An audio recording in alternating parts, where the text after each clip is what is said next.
So it's been 2 days, or rather 3 days by the time this video gets uploaded, since I unboxed the Samsung Galaxy S9 Plus on this channel. Definitely check it out, I'll leave a card to it right there. But yeah, with that being said, in this video I'm going to be giving you my first impressions of the phone after using it for a little while. Of course, I didn't get to use it quite a lot because it's not my phone, but anyways, let's jump right into it. So let's start off with the design, and to be honest, 3 seconds holding the S9 Plus in my hand and it was full of fingerprints. Seriously, this thing is a huge fingerprint magnet, yet the design looks and feels really premium. The fingerprint scanner is placed below the dual cameras, and while its placement is much better than where it was placed last year, I still find it confusing. There's always this fear of touching the camera lens instead of the fingerprint scanner.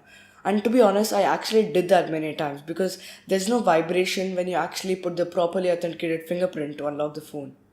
The device is made up of glass that doesn't feel slippery and makes metal look really rather cheap. It's really tough switching back to my Mi A1 after having used such a premium device.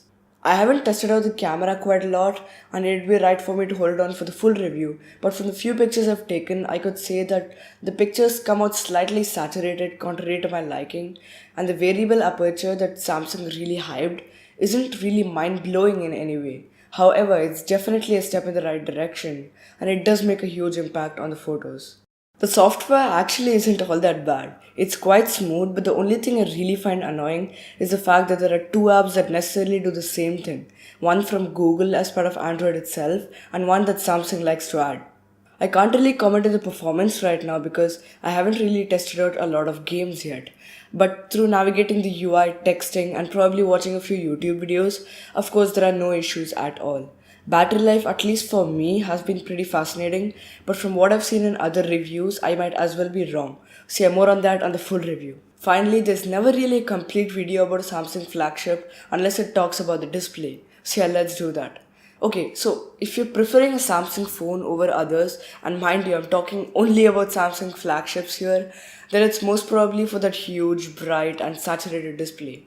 And it's basically that in the S9 Plus also.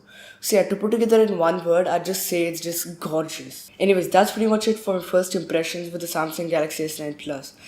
Do subscribe and click the bell notification so that you don't miss out on the full review that's coming out pretty soon, where I'll be covering the phone in more detail.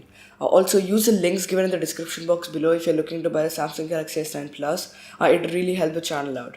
Either way, thank you so much for watching, and I'll see you in my next video.